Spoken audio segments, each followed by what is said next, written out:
Hi there, and welcome back to the studio, and welcome to another episode of the Creative Endeavor podcast. This is the podcast bringing you inspiring stories from creative professionals from around the world. It's real conversations with real artists, and I cannot wait to bring this episode to you. I'm talking with Joe Paquet, somebody that always gets me thinking every time I talk to him, and I'm so blessed to be able to call this guy a friend. He really inspires me to no end. And every time I touch base with him, it just gets me thinking on a different level and causes me to go even deeper with my art and just think about it in a way that I haven't been thinking. I really hope this podcast does that for you as well. There's so many nuggets here, so many takeaways that I think you could just take and plug right in to your creative journey. Joe's one of those guys who's all in. He's fired up and he's inspired. Now, Joe, in my opinion, is one of the finest plein air painters working today. And not only is he a masterful technician and just has an amazing way of slinging that paint and capturing in just a beautiful likeness of what he's seen, what he's standing in front of with his pochade box, with his paints. He captures these amazing landscapes just like that. It just feels like he's breathed this onto the canvas. But he's also really in touch with what it takes to make great art. What should we be thinking about as artists? How can we shut out the distractions of the outside world and all this stuff going on and really connect with what drives us creatively? Now, right now, before you get stuck into this episode, make sure you're following Joe Paquet on Instagram. He can be found at PaquetJoe, as well as on his website, www.joepaquet.com. Now, I'd love to hear from you what the takeaway was for you from this episode. Hit me up in those comments down below while you're listening to this podcast. And of course, if you like this kind of thing, make sure you click that like button and make sure you subscribe to this channel. Without further ado, let's get into it. Here's Joe Paquet in the Creative Endeavor.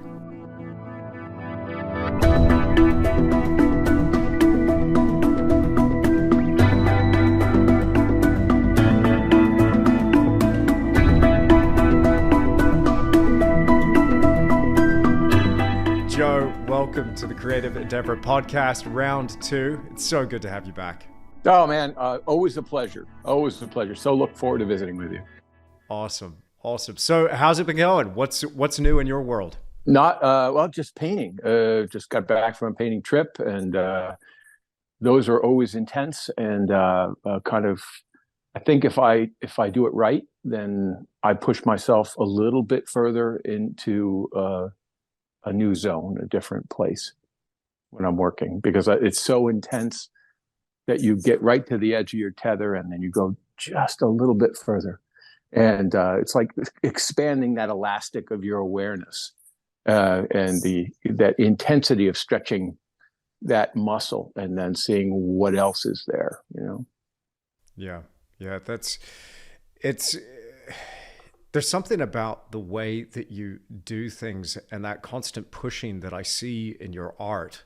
It's really next level. And I just want to touch on something that happened recently. Well, I say recently, this year has been a blur, my friend. It's just been boom and it's gone. But it seems like just not even a week ago that you and I were talking, and you really gave me an idea. It really built a fire under me. This is the effect you've had on me, just personally speaking. You know, with that painting that I was doing down there from the shoreline, and then getting your feedback on it, Joe, you're operating at another level, man. And I'm not saying that just to blow smoke, but there was something that you said. It landed with me. It really hit home. Maybe that would be something worth talking about, because I'll tell you what it was for me. It was, again, this conversation that we had in our last chat, which is that battle between the internal and external. I found I got too much wrapped up in the external. I lost touch with the internal, and it was showing in my work, and my work was suffering. And I think you could probably see that in my initial 2 plein airs that I got your feedback on. But then when you gave me that feedback, man, I'm just like, this is the zone that I need to be in, and ultimately ended up as a different painting, you know? Well, you took it and ran with it too, and I think that's the other part of it. I mean, certainly you can lead a horse to water. I've been teaching for a very long time, and sometimes all you hear are ricochets.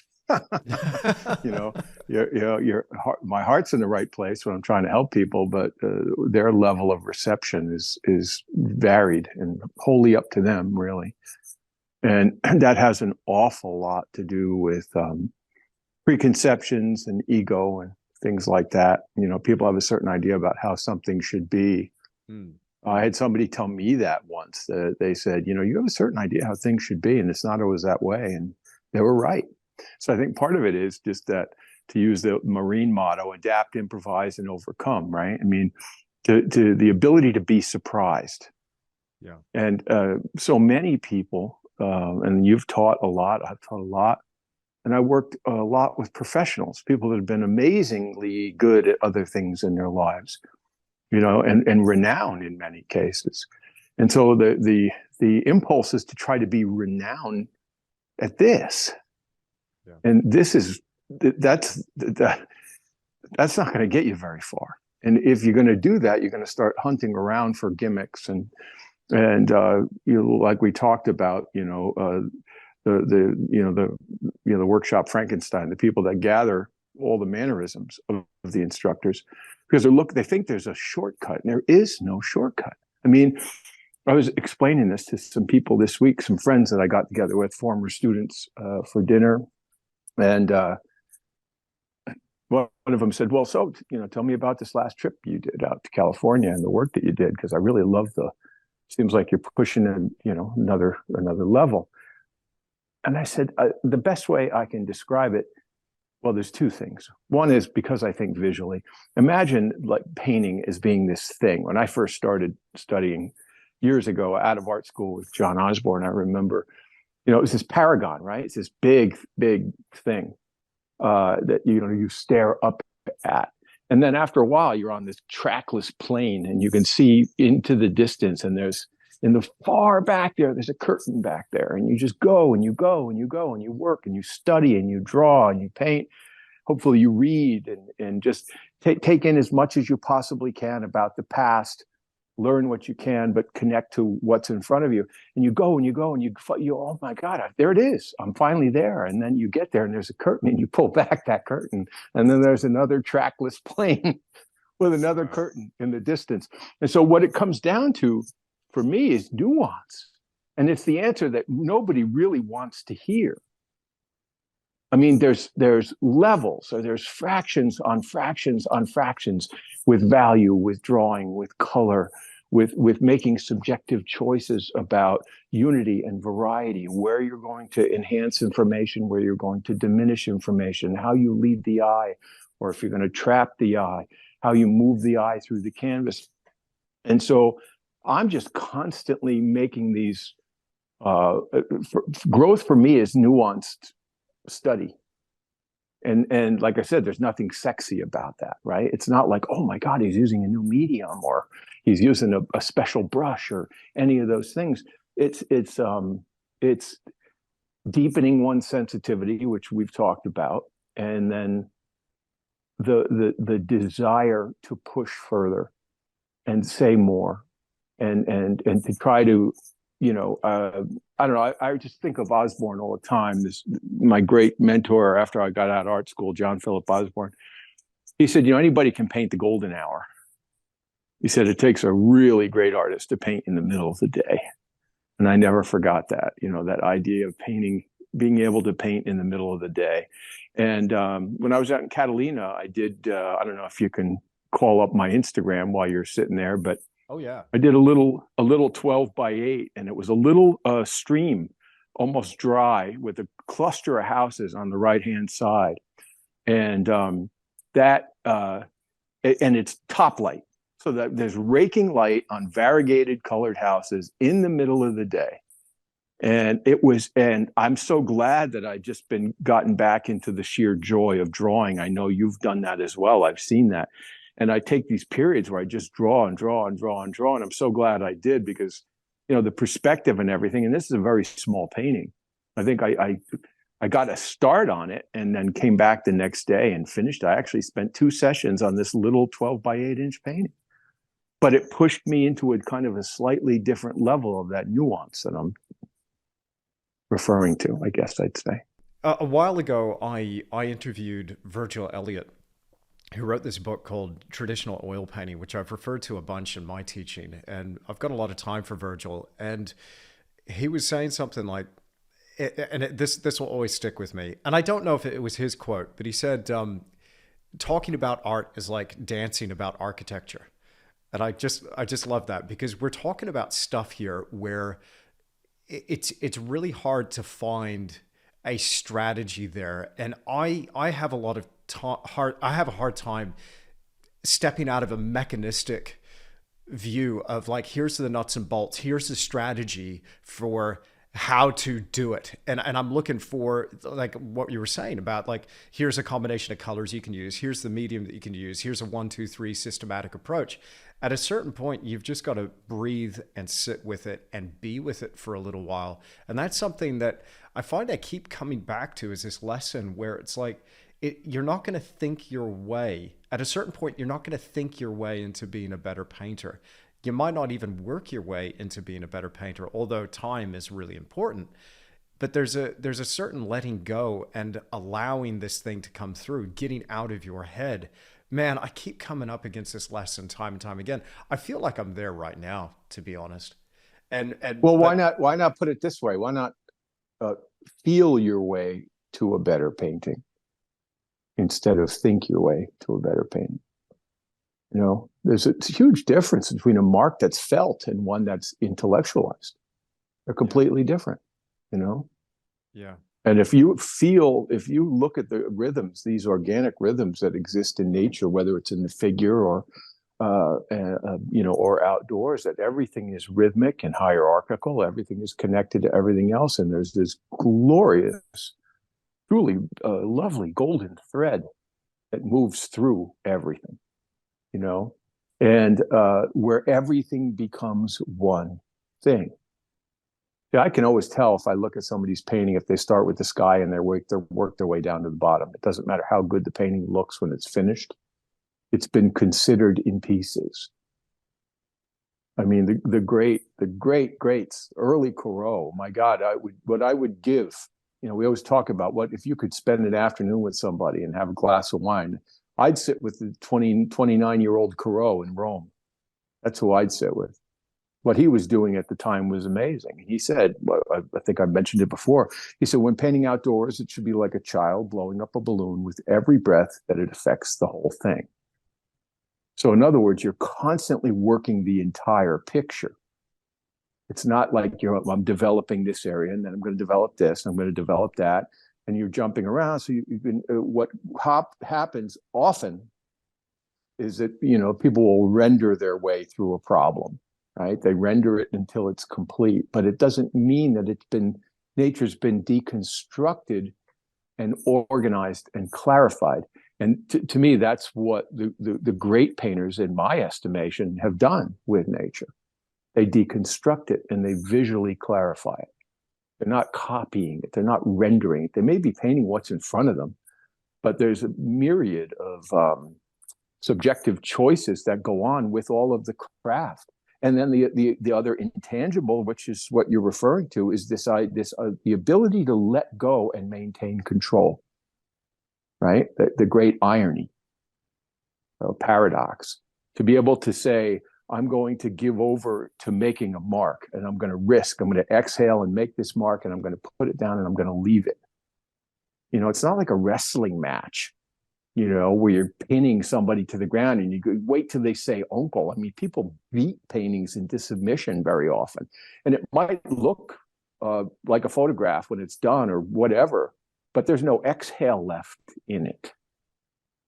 You know, so the combination of feeling something and connecting to your subject and that kind of unbroken infinity loop of the energy that passes between you and the subject, and the allowance of that while maintaining the humility to receive it and not going out and saying, I'm going to paint a Joe Paquet or I'm going to paint an Andrew Tischler.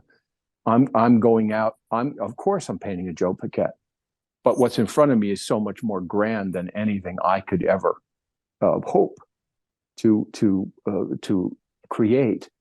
But what I can do is tap into the beauty of that creation, right? At best, and tap into it from a heart level or a soul level.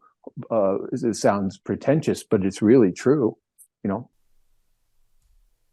Yeah. That's yeah, again, these words that you're saying right now, they're really landing with me because I I've got this little voice in my head going, guilty, guilty, guilty. The beating paintings into submission, the this really mechanistic, view of things. The start with, oh goodness, Joe, start with the sky, work your way forward. I mean, there's a method that I teach, and it works as a method, but again, it's picking up that golden thread again, isn't it? It's picking up. All right, let me. I assume you've done a lot of figure drawing in your time.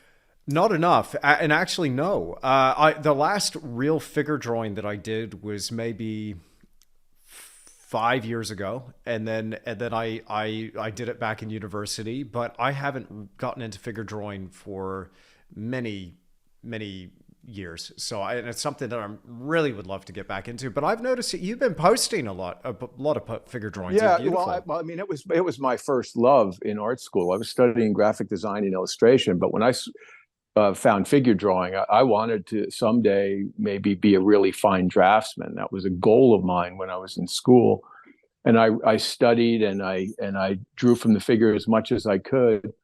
And then when I opened my own studio with my friend Jeff Hernenko many years ago, 1998, I think it was, here in St. Paul, I thought we needed a drawing class here. And so I'd asked a friend who had come through the atelier system, and he said, no, I don't really, we didn't really do a lot of gesture drawing. I learned to draw accurately fast through gesture. And that was really important to me, that idea of maintaining momentum or a liveliness or the sense of life or implied movement. And so when I started teaching drawing, I did it almost, and I'm sure a lot of people will not like this who come through the studio systems or atelier systems where they start with sight size and they measure and they check. And then they draw an angle, and then they draw the curve within the angle, et cetera, et cetera, et cetera. I've always taught in reverse. I've always said to the students when I taught it here, I'd hold up a drawing on the break, and I'd say, "Okay, friends, while the model was resting, what's wrong with the drawing?" Everybody just shouted out, "The legs are too long." Okay, yeah, the legs are too long. How did you know? I just knew. I said, "Okay, let's start with that premise. Let's start with intuition first, because intuition promotes a greater possibility of risk when you draw. If you just go at it and you look for that big movement and then the movement that counters it, and you can find those very quickly. On my site, there's a bunch of 2-minute poses, and I learned to draw fairly accurately, fast, getting the essence of something down, but also relating one side of the figure to the other, so that you're not building it up out of popsicle sticks and then kind of filling it in later. Because the issue that I have with it is not that it's not a fine way to teach people to see. The problem is it never promotes risk. And you're starting with science or measurement, and then when you add in the poetry later, you can't add poetry on top of science. It's putting whipped cream on a cinder block. It's still a cinder block underneath. But if you start with poetry and then serve it with science, which has always been my philosophy, okay, start with intuition, take it as far as you can, exhale into the mark, get as much movement and connectivity in there, then measure. And that seemed to be a really effective way of getting people to at least move towards the risk necessary to get that sense of exhale into something. That's a keeper. Whipped cream on a cinder block. I love it. I've got to ask. It's all how it begins. It's all how it begins. Absolutely. Man, I know I'm going to come away from this podcast again, just sitting in my studio, just going, okay, okay, get back in touch, feel this and get out of your dang head. This is the effect you have on me personally, Joe. I just absolutely love it. I'm almost cringing before I ask you this question, Okay. because I'm really curious to hear what you think about this thing that's going on, because this is the epitome of mechanistic of just there's something about it that feels quite dumb, but I'm still working out exactly what's going on. It kind of also freaks me out, and that's AI art. Surely you've come across this, Joe. Oh How do yeah. you how do you feel about this? There's a lot of artists out there that are losing their minds right now. A lot of digital artists that are just like, I'm out.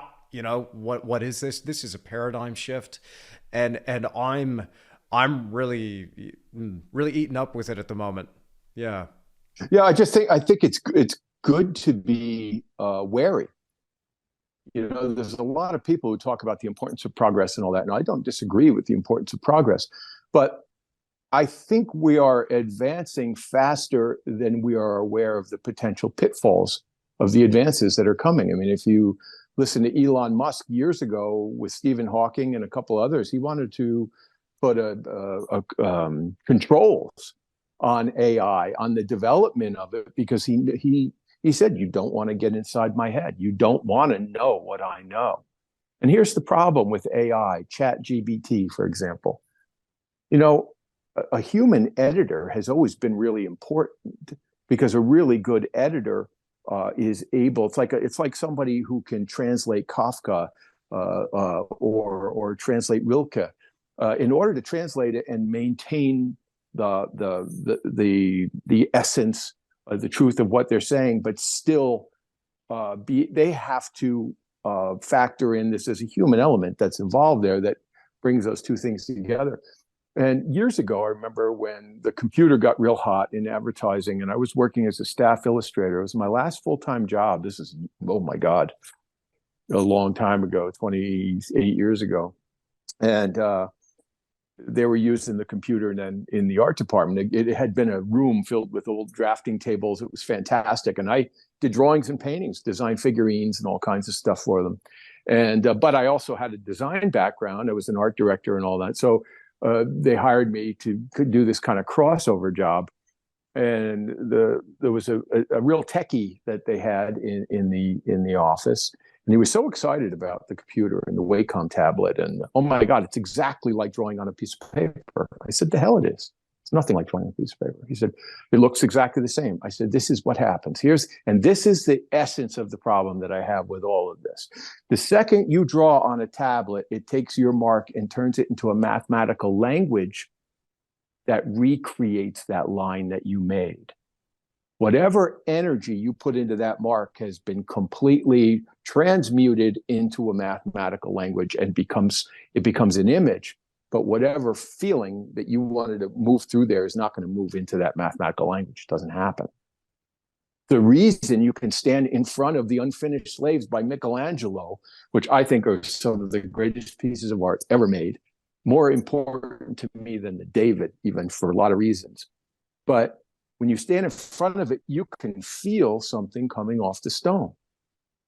Now, how is that possible? Right? But the work of art can only give off what you give it. And there's so many people out there online right now, and there's certainly talented people pecking away with their little brushes on these giant crashing waves or cowboys or this or that. And the paintings look so real. Well, of course they look real, because they're photographic and they're cinematic and they're in high definition. And that's what we're used to seeing, right? But at least those paintings, if the artist is making a mark, still has a chance to imbue that painting with whatever they felt when they made it. The problem that I have right now, and I've seen it in a lot of different podcasts where artists are like, oh yeah, I'm using AI now to help design my paintings. I'm using AI to change the light effects on the paintings and this and that. Boy, I'll tell you, every time you do that, that's like telling that story to 10 people and seeing what happens to the story at the end. And I think the thing that gets lost is the humanity. You still have an image, but the humanity's gone. And that right there is my issue with it as well. I think that if you're going to delegate that part of your creative process, you might as well get someone else to eat your lunch for you too.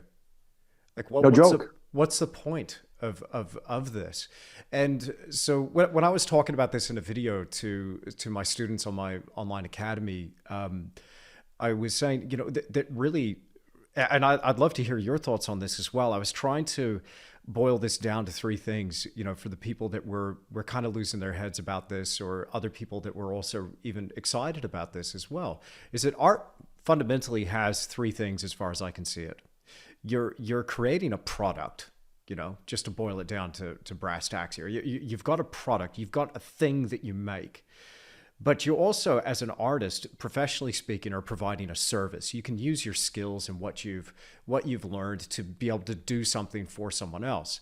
But then the third component is the process, the act of actually making it. And that's something that you're engaged in, that's heartfelt, as we're talking about here, that's so important to almost get lost in, to really enjoy and celebrate. It's almost a sacred space that you've created in your studio doing your thing. And it seems that people have lost touch with that. How are you going to get a computer to do that? And I even had some comments on a recent YouTube video where I was designing paintings on a Wacom tablet, yes, but just compositionally and stuff. But it still had to go through the head to the hand, and I was seeing that on the screen. There was no photography even. I would not allow myself to drag a photograph into the program and draw over the photo. It all had to be generated by me. And I do love digital art. But, you know, somebody was like, AI's got you whipped, you might as well just press a button. I'm like, you're kind of missing the point here. That it has to be this thing that comes through you, right? Otherwise, what are we doing here? Yeah, well. Hopefully, yes. You know, there's a couple of things, and one of them I respectfully will take a little bit of an issue with, and it's not an issue with you. I don't use the word product. You make a product in your mind. It's a product. It's a thing. It's a widget. Yeah. I don't think of these things as things. I think of them as these pieces of my life that I poured my life into. And so it turns out that I sell that thing, but I won't call it a product. And so I'm not reprimanding you. Please understand. I'm just explaining my perspective. It's because I think we talked a little bit about this idea earlier. Like, to me, it's the origin of everything. It's how everything begins, right? And so and that's why I would rather draw on a piece of paper and work out my thumbnails and work them out on a tablet. I'd rather do it organically on a piece of paper, because and again, this is not any disparagement of your process or anybody else's process. I'm just explaining why. And I don't know if I ever shared this story with you. It's a funny story of how things begin, right? Like, I had this friend for years. His tragic flaw was he was always interested in somebody that was already engaged with somebody else. Not literally engaged, but he was always interested in people that were either getting out of a relationship or something like that, you know? Anyway, we'd meet at the coffee shop, and yet one more story. And one day I just kind of was looking down at my coffee, and he goes, what's the matter? He said, you have something to say? I'm like, no, I got nothing to say. He said, no, you have something to say. I said, okay. I said, here's the thing. Even if this worked out with this particular woman in this moment, you're always going to be that guy that was there to pick up the pieces. You're not going to be the guy she heard reading your poetry across the room, or read that book that you wrote, or that beautiful piece of music that you played and said, I got to meet this person. You're the guy who's doing cleanup. That's all that, and that's important. That's why I say it is how a painting starts. The origin, everything of it, the seeds of its origin are, to me, intensely important. And if the origin is mechanical, you know, that, like, to me, that's antithetical to where I want to be. You know, I'll be honest with you. I love the sound of a piece of charcoal or pencil on a paper. I love all of it. I like the smell of it when when I sharpen a pencil, or I uncap a tube of cat orange. Like everything about this. And so with drawing, with painting and everything, the more pure that I can keep it, the more organic, and keep the humanity part of it intact, with me connecting directly to the materials all the time and trying to keep that unbroken loop. Like, to me, then I have a better chance of possibly holding on to that, right? So it's how that thing begins. It's like being a parent. You're a parent, okay? I've got 3 kids that I love. But you're always a parent, no matter what. You might be friendly with your kid, but you're always a parent. That's how it started. But if your painting starts from a place that's inorganic or purely pictorial or mechanical, and that's just my opinion, what you're already starting with one foot nailed to the floor. And again, that might sound extreme to people, but it's just my opinion. That it's an interesting, it's an interesting thought. I certainly take that, in regards to AI, but what you say is true. Whilst I do enjoy the digital process, I must say, and this is nothing against digital artists who might be listening to this, because I got a bunch that listen to the podcast.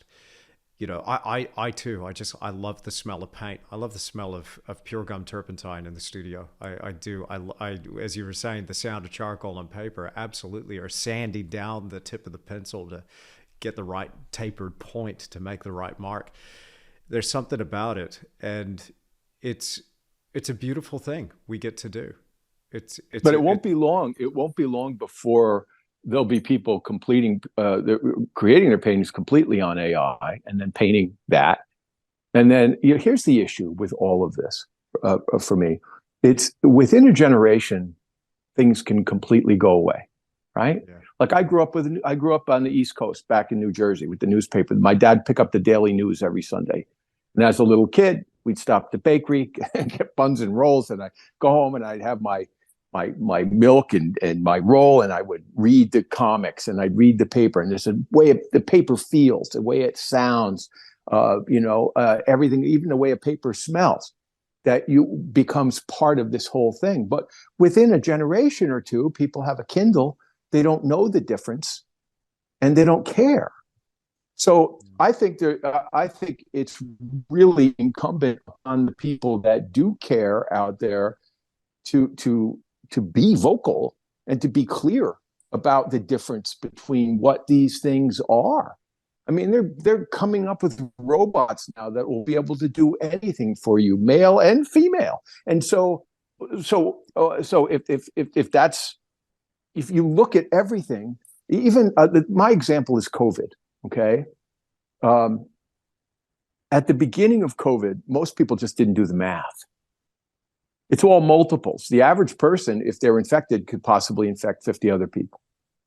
And within weeks, when everybody was going, oh, it's nothing, it's just flu, it's this, it's that, it went from 1,000 cases to 10,000 to 100,000, and it just exponential. Because we don't want to think that way. I think AI is going to be the same issue. I think ChatGPT, while it is a huge convenience for people, it's going to do away with editors. It's going to do away with writers for the average person. If you had a brilliant editor, think about it. They could start their own magazine, right? They could just say, these are the articles I want to write. They plug in, a real rough basis idea. There's an article. How do you want it written? And what type of vernacular? Do you want it in Old English? Do you want it like this? Do you want it like that? This is going to happen fast. The same way people got sick fast. And it's going to happen underneath everybody else's nose. Look at what happened with electric vehicles. It's so funny as human beings how little we learn over time. All of the arguments against electric vehicles were the exact same arguments against the internal combustion engine, right? My horse can just go and eat grass on the side of the road. Where am I going to fill up this thing? Blah, blah, blah. This is all going to happen very quickly. And I just think that already a lot of the art is purely pictorial. A lot of the art that's becoming very popular, it can be very beautiful and well done. But like I said, it's like looking at a high-def television. And what we're used to is high def.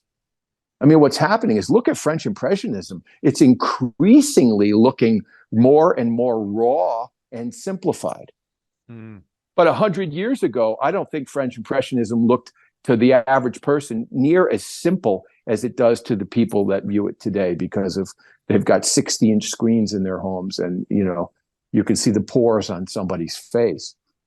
And because we've got many artists out there right now that are doing these really certainly well painted but absolutely highly rendered images that are strongly photographic. So what's going to happen is they're going to go, well, if that's easy, then this will be easier, then I will move into AI. And then, like I said, I think after there just seems to me, and it's a gut sense that I share this with you. I'm not any expert on any of this stuff. I just think it's a matter of if you look at the past and you look at, or anything, think about relationships. Often they're over long before people even realize it or address it, right? It's just human nature to lag behind. And I think this thing that everybody thinks is so great with ChatGPT and all that is going to put a lot of people out of work. I mean, I remember when I started in advertising, I'm 60, I'm a good bit older than you are. And, back in the day, you had a production manager, you had an art director, you had graphic designers, you had illustrators, you had photo retouchers. Within a very short period of time, in the mid 80s, when the Macintosh came out, you didn't have to be skilled anymore to do any of that stuff. You could be a secretary that understood how to use Quark, and all of a sudden you could say, okay, well then, guess what? I'm a graphic designer now, and I'm an art director, and I'm an illustrator, because I can grab swipe and I can manipulate it in Photoshop or whatever I want to do. And so all of those positions went away.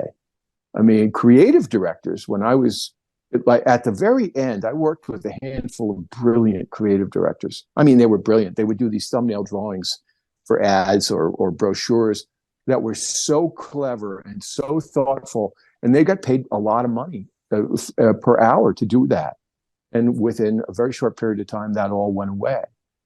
So all these time-saving things, I think, are going to take us further and further away from connection.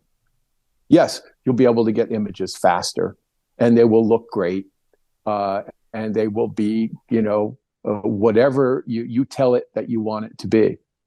And then I just think at some point, look, there's us, and then there's this technology, and I think we've come to this place where we're kind of getting like this. But after a certain point, it's just going to keep taking and taking and taking and taking from the humanity side of things. I think it's impossible to have both. I think to maintain humanity, even though that people really they say they want that, in the end, it always comes down to the dollar, doesn't it? What if you don't have to hire writers anymore for a magazine? What if you don't need staff writers? What if you don't need an editor? Some kid in his basement in Seattle is going to be turning out their own magazine, right? And like I said, I just think I think it's a very slippery slope that we're on. And that's why creatively, I'm not getting on that bandwagon. I know about it. I worked in the business, but I don't like, there's a certain slickness and a certain cleverness, and slickness and cleverness have never been traits that I've been attracted to in people or anything else. Like, to me, honesty and connectivity, I'd rather hear an 8-year-old tell me about their day than listen to some of these influencers out there blowing hot air, about how they're going to change your life with this and that, and when all they're doing is kind of reinventing whatever's been done already, and there's far too many words being used. Talking about the kid in his basement creating a magazine by himself, I saw this thing where this guy was talking on stage to a bunch of content creators. I mean, that's a thing now. Content creator, influencer. It's so bizarre. That cracks me up. Yeah. Yeah. And I mean, when I look at it, I guess I could wear that label, sure, but I just like doing stuff, and I'm just throwing myself into it. But this guy, I look at how much effort goes into write all the copy. I write all the copy. I make the posts. I direct and I do all the filming. I make the paintings. I do the whole thing. And I saw this guy going, you can take the transcript of somebody else's YouTube video, right? You can then get that transcript, feed it back into Chat GPT. Chat GPT will then feed back out a different version of that exact transcript. Now you've got an original script. Now you use that for your video, and have them generate the through Midjourney or DALL-E the art to go along with that. Now you got a YouTube video ripping somebody else's off. And so this guy was talking about, isn't this great? Isn't this clever? But then I thought, I wonder what people actually feel about this. How do they actually feel? And so you read the comments on that post, and they were just ripping it to shreds, just going, this is wrong. This is plagiarism. It's copyright infringement. Yeah, absolutely. But they might get around it technically going, no, it doesn't say the same thing at all. But it's the spirit behind it that is the thing that I think at the end, people are really, that are going down this road, we're missing the point. I think at this day and age, we've got access to so much information. We're drowning in information, but we're starving for wisdom, as Tony Robbins says. And I really feel that is so true, that again, we're more depressed than ever. We abuse substances more than ever. We're more lost than ever. We're more, just down and out and than ever. Why? And it's because this thing has come up, whether it's AI or something else, but we've been slowly over time, that wedge has been getting bigger and bigger and bigger that separates us from who we really are. And again, Joe, there's something about talking to you where I feel like this really is for me. I hope you don't mind me saying this, but this is really selfishly an opportunity for me to check back in, because you remind me of these things that are actually important. From that chat that we had that I turned into a video and I shared that with my academy students, or just talking here, even chatting back and forth on Instagram.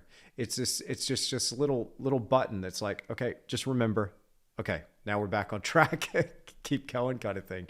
I'm really grateful for that, by the way. Well, you know what? It's a pleasure, and I'm just glad that anything that we talk about, if it makes a difference or it helps in a good way, I'm gratified.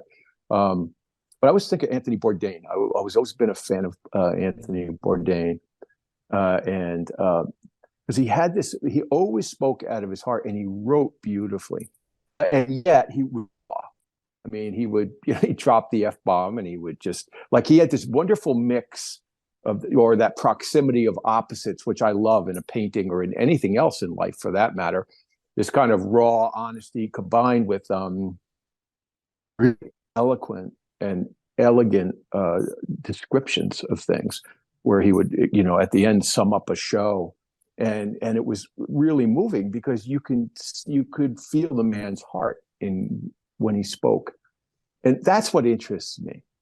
Because I've heard orators when I was a kid, you hear a priest in church and, he's phoning it in. You can tell who's, when somebody gets up on stage, if they speak with their heart or they don't speak with their heart. Every time I've given this talk on authenticity and creativity around the country here, I've done it, 18 times in the last 20 years. And to some quite big groups. I think the biggest was almost 1,000 people. So it's very intimidating. But I always, when I'm getting mic'd up, I always go, okay, I really feel like this is something I'm supposed to be talking about. Help me find the words. This is not about me. This is about something bigger. And it's about something bigger that's slipping away. Authenticity has become a stupid ass buzzword now. Everybody's dropping it. But, they talk about authenticity, and yet you see the stuff that they do on Instagram or whatever to grab attention. And the incongruity is profound. And I just, anybody will do anything to grab attention at this point. And these influencers, there are people that call themselves influencers and all that kind of stuff, whether they're bouncing around and, scantily clad in 1 minute and, and the next minute they're espousing macrobiotics and healthy eating and this and that. Like there's all of this incongruity that's going on out there. Artists, doing all kinds of things to get their paintings, all these little tricks. And it just doesn't interest me. I understand, doing a reel or something like that. I understand getting your work out and the importance of these tools. But there's something, like I said, there's the integrity part of it for me. Like you can never get it back when you sell your soul. Years ago, what's his name? Paquet, the painter of light. I love that he trademarked that painter of light thing. He became exactly what he wanted, and I'm not being unkind. He wanted to have his art everywhere. He wanted to be insanely wealthy, and he made more money with his art, I think, historically than anyone ever had, if you want to call it art. But all of a sudden, he wanted to be legitimized. And I found out through the grapevine, people that were there, that this is many years ago, that there was a plein air event organized out in California, that he was behind it. And so they got all these legitimate, fine painters, and they all show up on the first day. And who drives up in a van with a camera crew and his paint box? Kincaid. So Kincaid had orchestrated this thing so he could be seen with these other painters. But I think once you do that, once you sell your soul like that, if you want to be on coffee mugs and you want to be on hats and T-shirts and all that kind of stuff, that's fine. But don't turn around and all of a sudden you want to be considered this other thing too. And I think with what we do, we have to be very careful. I really do, because I just don't think you can't buy that back, and I'll walk away from something if I think it's going to take away or in some way denigrate the integrity that I've worked so hard to build. Well, over the time I've been, in this career, if you want to call it that, this idea of, painting for the right reasons. And, I'd be painting other things if it was just about money, and a lot of artists change the genres that they're working in. And I understand why. They have families to support and all that stuff. I get it. It's not a big, awful judgment on it. It's just what it is, And, people say, well, will you ever do prints? I've never done prints, but I said, I'll never say never. If the situation was right, maybe I would do a print. I don't begrudge people doing prints. All I think of is, in the end, we are all judged by time, not by each other, but by time. And if you look over the career of many, many different artists, there's, at least for all of the people that are coming up today, there are a lot of cautionary tales out there. And I think that's healthy, and now you're not allowed to say anything about anything because you're always going to offend somebody. And I don't buy that garbage. It's ridiculous. I just think the bottom line is you don't have an opinion. And it's really important to have an opinion, particularly with your own work. If you're agnostic, if you're always trying to placate everybody and do the ultimate painting that everybody's going to love, I mean, you should be doing in AI, what about what you love? What about what matters to you? And the biggest problem with what you and I are doing right now is we know we're going to be heard and be seen. And being heard and being seen has a sum total effect on the choices that we make and what we do, like it or not. So for the artists that are filming everything they do all the time, if you think that doesn't change what you're doing, you're deluded. Because there's something about solitude, and there's something about the organic process that comes through solitude and the growth that comes through solitude. And so it's very different, and we've talked about this, that particle physics, the particles fired at two identical particles fired at a target. The one that was watched behaved differently than the one that wasn't. Well, if we're a collection of billions of particles, why wouldn't we behave differently? I mean, just look at Instagram. Instagram is the petri dish, and you look at the silliness, the abject silliness that's going on out there. I can't wait 20 years for people to look back. And they're going to be laughing at this crap like they laughed at the short shorts that guys wore in gym class in 1970 and the big hair. I mean, it's just that people get so used to something that they don't see it for what it is. And in every period of time in history, there's certain things that we find completely reprehensible 20 years later that nobody seemed to notice at the time. If that's the case, you almost sound like you're expecting a knee-jerk reaction. I am too. If that's what you're saying, like I am expecting some sort of revolt. I'm expecting something to happen where people just on a almost a spiritual level just go, no, enough. This is important. I think it'll happen at first slowly, but I think there will be a tipping point where we demand collectively our humanity back. Okay, let me give you bravo. Let me give you an example of exactly why you're right. Okay, it was I don't know, 2-3 years ago. I went out to this park out near my studio to just sit in the sun and just kind of chill out. And while I was laying up on this hill in the grass in the sun, just looking up at the sky, I heard a boom, a bang. I didn't think anything of it. I get up to leave, I gather up my stuff, and I walk down, and it was a box filled with leaflets, 4-color leaflets that had fallen off a truck and been hit by something else, and they were scattered all over the road. My first thought was, oh, that sucks. That's too bad. And I started to walk past it, and I thought, what am I doing?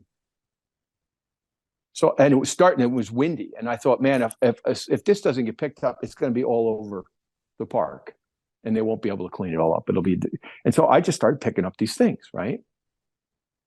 Well, after about 5 minutes, an older couple came up, and they said, "Oh my God, what a mess! Can we help you?" I said, "Sure."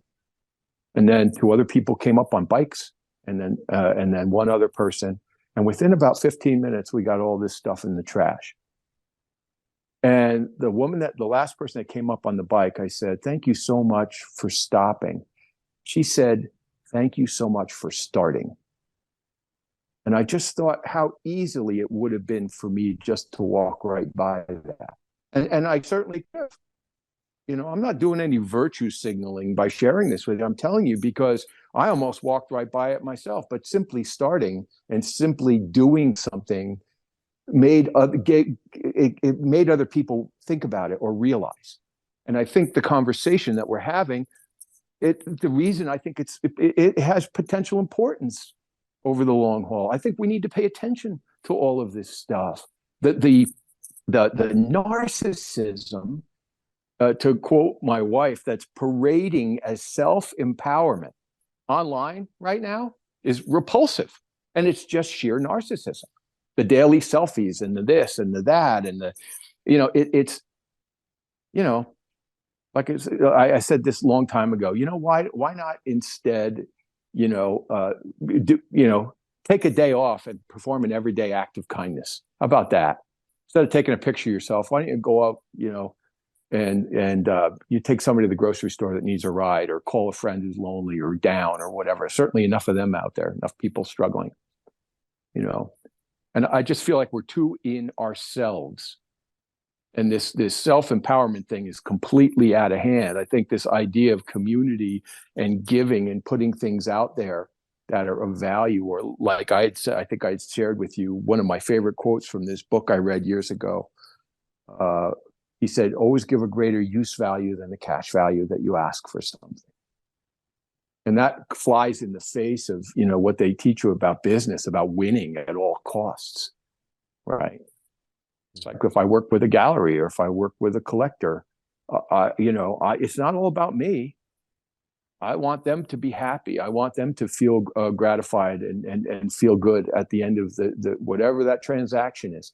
And, likewise, with posting stuff, I don't know, every once in a while I'll find a quote that I find really beautiful or something that I think is uplifting, and put it out there. And just because all this other stuff, it's becoming just a scrum out there. You see these people in the gym. You work out, I work out. You see these people doing this stupid stuff in the gym where they're hanging from a piece of equipment with a chain around their neck with weights on it, and then they break their neck or they fall down and snap their knees, or it's just everything is amped up and amped up and amped up. We don't know how the hell to be quiet anymore. And this all goes back to this AI stuff that you're talking about. This all goes back to being seen. Go dark for a while. A lot of the time, I don't even have the radio on. I've had friends that that I painted with over the years, and they're always plugged in. They got music going. They're filling the interstice of every space in their life with something. This idea of being quiet, really being quiet. And like I said, that's part for me. And then this other part is just this kind of repulsive cult of self. That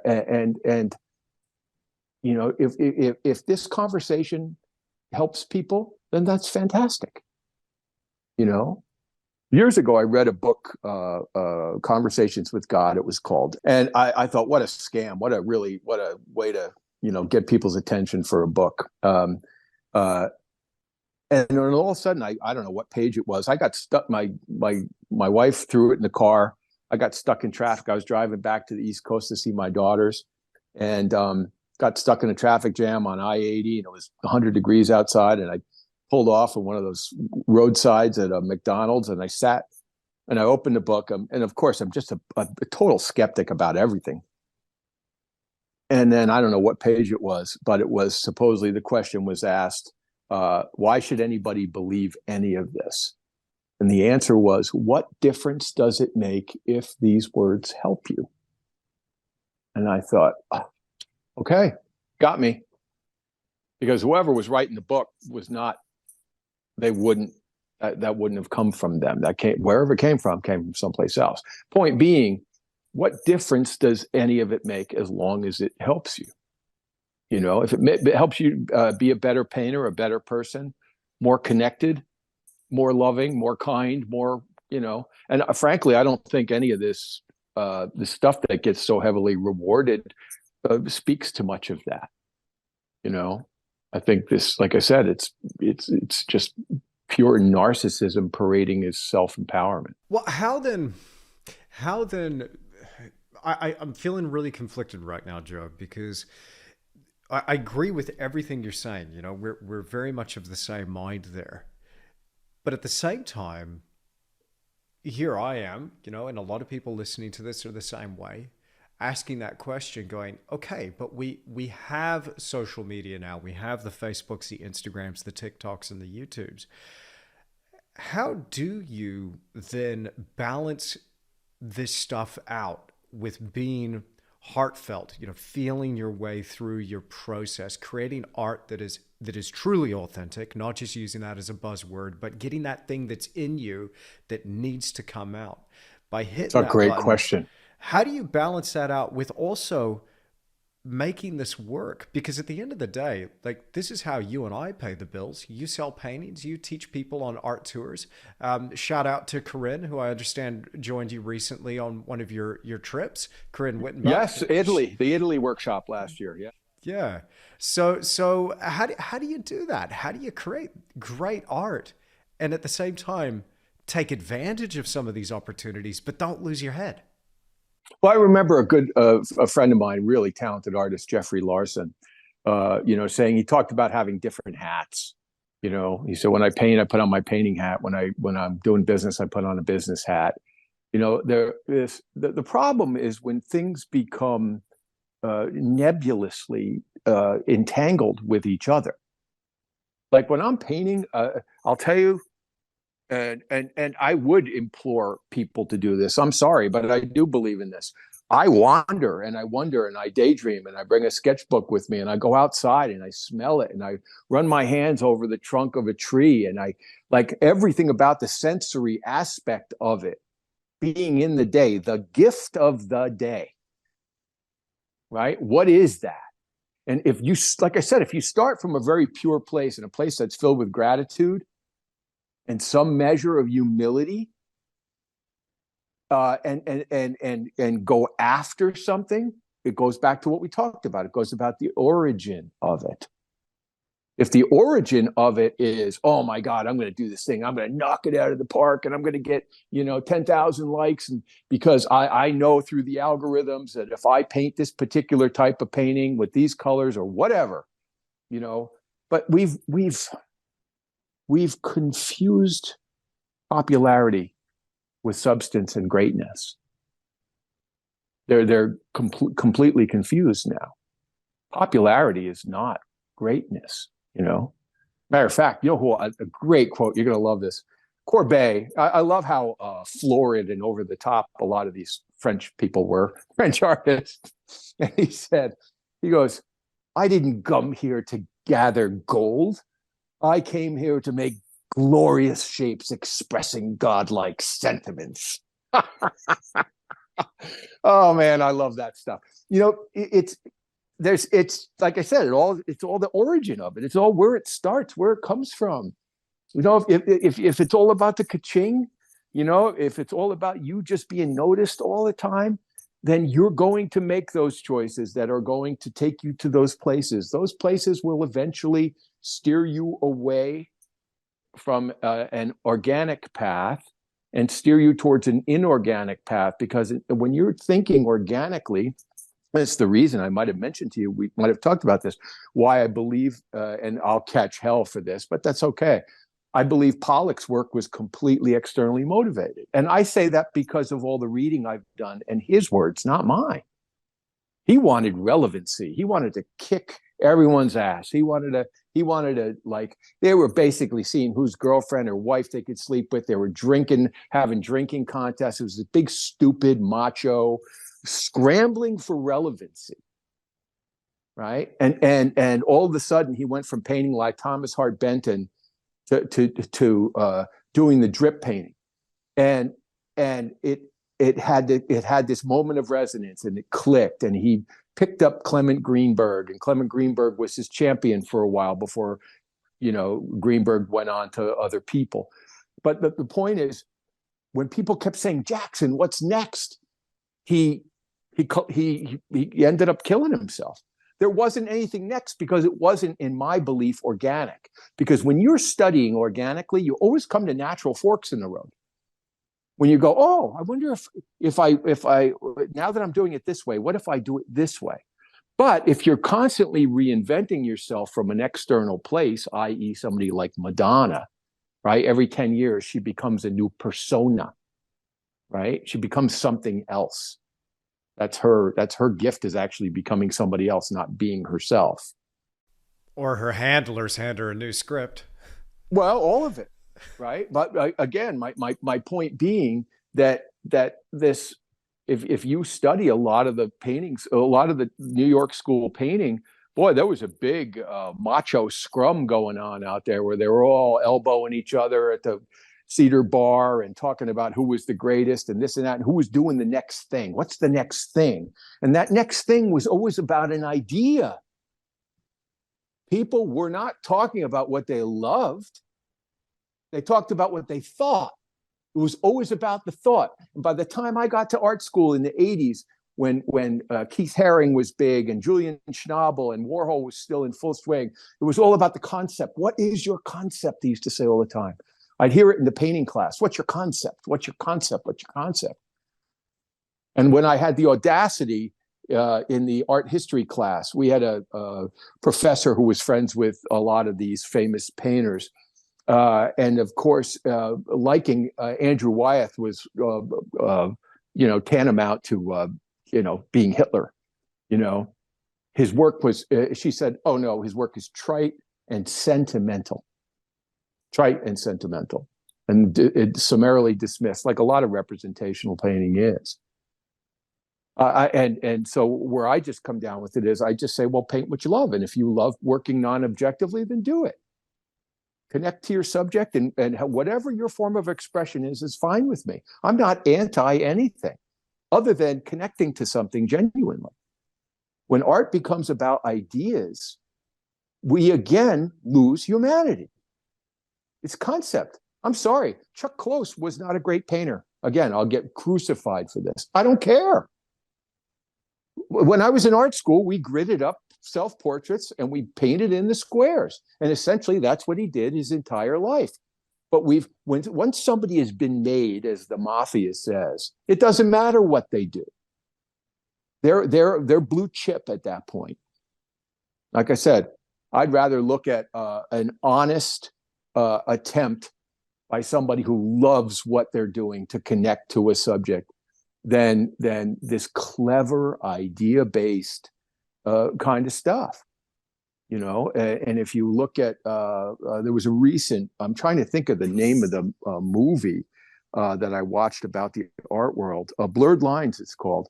And it was a documentary, and it's fairly terrifying. And it documented some of the blue chip artists of today, Damien Hirst or Jeff Koons, who both have stables of artists who create all the work, right? And they affect a casual boredom or indifference, and yet they're mugging for the camera at the same time. They know how to play. Warhol was a genius because he knew how to play the ennui of the time that we're living in, right? He affected this total boredom with doing his work. He says, oh yes, I take the Polaroid, I give it to Bridget, she sends it over to Mr. So-and-so, and he chooses all the colors. I don't even choose the colors. I mean, he was very honest about it. And yet we put all these people on pedestals. Jesus, tell people what you love.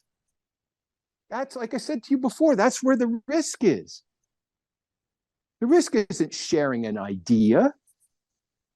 The risk is telling the world what you love, because then you're exposed. That's why people don't tell the world what they love. Most people live in abject anonymity that way. Or, even plenty of people in the art world, in the representational art world, they follow the trodden path. They know what's already been appreciated, what's already been liked, right? It's like eating somebody's pre-chewed food.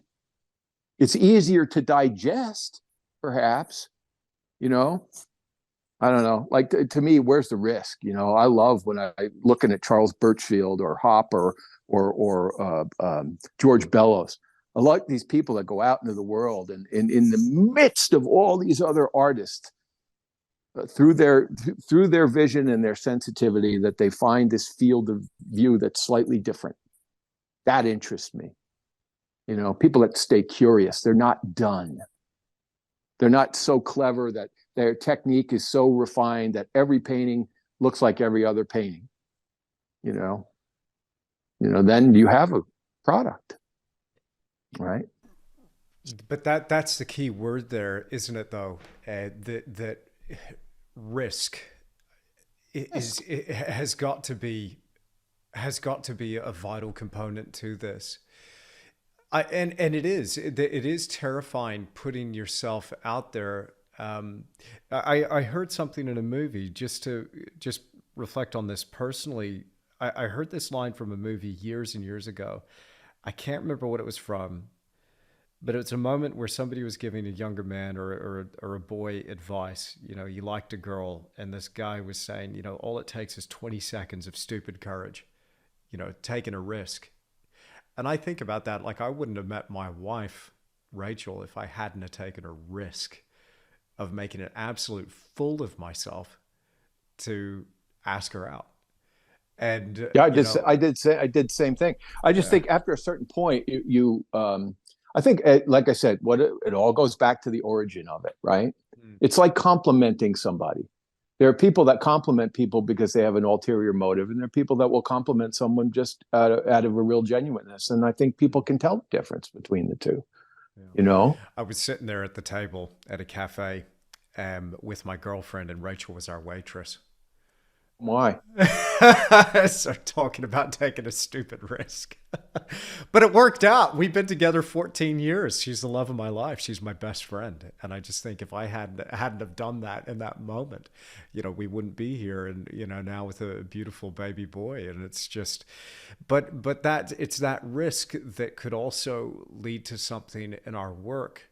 I really hope that people take a moment to just let these words land you know. And if you've ruffled some feathers, look, I imagine you have. I like Chuck Close, some of his stuff, but it doesn't matter. As you said in the beginning, like this is your opinion. I take so much of what you're saying, and I allow it to land for me. And you're hitting on so much, Joe.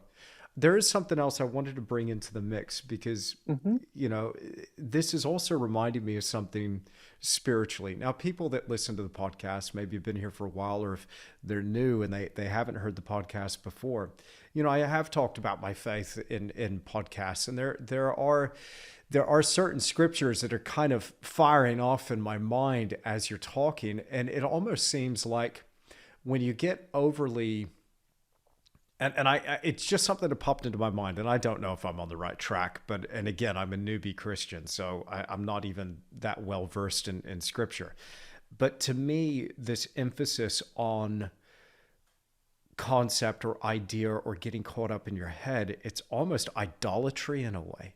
And what I mean by that is it's something external that is not intended for you, but you get fixated on it. You put it up on a pedestal and you start chasing this thing. And as you chase it, you get further and further away from who you're meant to be at your core spiritually and what God had intended for you. Now, that's just the way I choose to look at it, because I feel like I've got something in me that needs to be expressed, but it's not even something that I can really take responsibility for or credit for. I take responsibility for it, but I can't take credit for it because it's not me. But I also feel like I'm doing a disservice to not find that resonance with what I'm meant to be doing. Let me give you an example. When I'm scrolling on my phone, right, and I find myself doing this from time to time, I hit that little magnifying glass on the Instagram app, and I'm like, what art's being produced today? It's almost that difference between looking at some of this great art, photographic art, big art, hip art, popular art, versus I remember this just happened. I was on a chopper. I got dropped off on top of a mountain. I'm looking at Yeah, this I saw you. amazing What is with landscape. all this? What is Dude, with all dude, this Hawaii 5-0 crap you're doing next now? level. Oh, dude, no, next level. But I tell you what. Oh, Joe, I'm balling. I'm balling. No, but I tell you what, man. When I was there, looking at this scene, I'm like, this is a friggin' painting. I have got to paint this. And suddenly all this stuff started flooding in. It was just me and the landscape. And it was just awesome. And it's not a reaction to anything, but it was a resonance thing. And that, to me, there was something about that was honest. In a sense, I've kind of lost touch with that idea. I want to get back to it now after talking with you, you know, and hit that again, get Well, into that's why that rhythm again. that's why I think getting outside is the key. Mm. You know, I think I told you I wrote a little piece that's on the it's on my homepage on my website on why paint plein air. And one of the things I talk about is that you engage all of your senses in the dome of the experience. So all of your senses radiate out like spokes in a wheel, touching the dome of that experience. So those are all receptors. When you're in your flipping studio, you got the music on and the heat's on and the lights on, and it's all artificial, everything around you. You know, it's even when I don't even, when I hear people go, well, no, I didn't actually paint that at all outside, but I did take my photographs outside. And I go, okay, that's fine, but that's not really the same thing, right? I mean, I don't know. I just think that every sense that you engage in the experience opens up that thing. The fact that we have to work quickly outside engages the potential for risk. So I just think that, yes, you can certainly do all of your work in the studio, but it's not the same thing. It's a different thing. And just don't pretend they're the same thing, because they're not the same thing. You know, when you are enveloped within an environment, that affects everything, right? That's why if I spend too much time in my studio, my wife Natalie always go, Joe, you know, the answers are always outside for you. They're always outside. Get outside, because then I end up in my own head. And that's one of the reasons, like when I work on these real big paintings outside that I started a year ago, 2 years ago, I try to bring them as far as I can outside, but I never try to finish them outdoors because I don't want to try to force something. What I want to do is get the essence of it, get it refined, organized, bring it in, and then look at it. That final 10 or 15%, I want to make conscious subjective choices. But this is the truth, and it sounds really self-indulgent and decadent, but I'm going to make a huge admission here. Sometimes I'll stare at that canvas for 2 days before I have the courage to touch it. Because when it was done outside, it was pure connection between me and the subject. Now, all of a sudden, I'm in my head. And I do not want to destroy the connectedness of that process by my own limited thought process, if you will. Yeah. And so I'll stare at it and I'll go, okay, talk to me. Let the painting talk to me. What does it need? What is the biggest thing that's missing right now? Is there a transition that could be better between these two passages?